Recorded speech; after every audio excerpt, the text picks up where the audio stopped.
We've told you thousands of times in the last year, they're bringing in tens of thousands of operatives and sleeper cells into Europe and the United States who admit they work for Al-Qaeda and ISIS.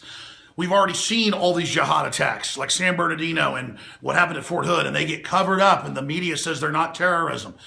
It took me hours today to discover his identity and to find out he was an Islamicist and had pledged allegiance to ISIS and that ISIS had already taken credit because the media was American-born homophobe does it. So we're all guilty as Americans and have to have more sensitivity training.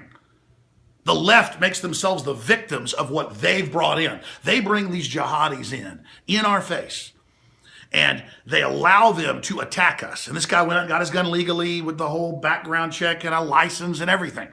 And then he goes and targets a victim disarmament zone like a nightclub where they don't let you have guns. Notice he didn't go attack, some VFW hall with a bunch of vets who were armed. They always go. The guy was a registered Democrat. Of course, that's the party that wants to bring the jihadis in. And we sit here and see this. This is already paralyzing Florida. The governor's calling for a civil emergency by the feds. Imagine if we start seeing an attack every day or 4 or 5 a day, because that's what Al-Qaeda and ISIS have promised to do. They admit they started the migrant wave as their cover. And our government's opening the door to the attack. And we told you this was coming. We told you this was happening. They are activating their cells. They're probing. They're testing. And each time it gets more intense. It gets bigger. Every time the amount of space before they attack gets shorter. This is the nature of low-intensity conflict. And they're beyond the cell structure because they all just follow an ideology. They operate off orders that go out online.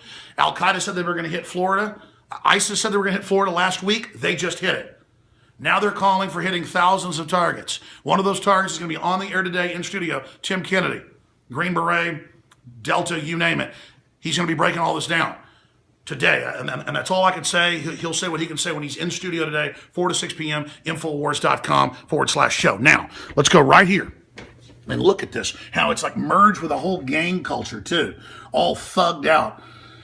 And he had the registered firearm, he had the background check, he had the all of it, and he, of course, was a Democrat on top of that. Look at this killer. We need guns to protect ourselves from these people that go target liberals who they know are not armed and cannot protect themselves and are total and complete sitting ducks.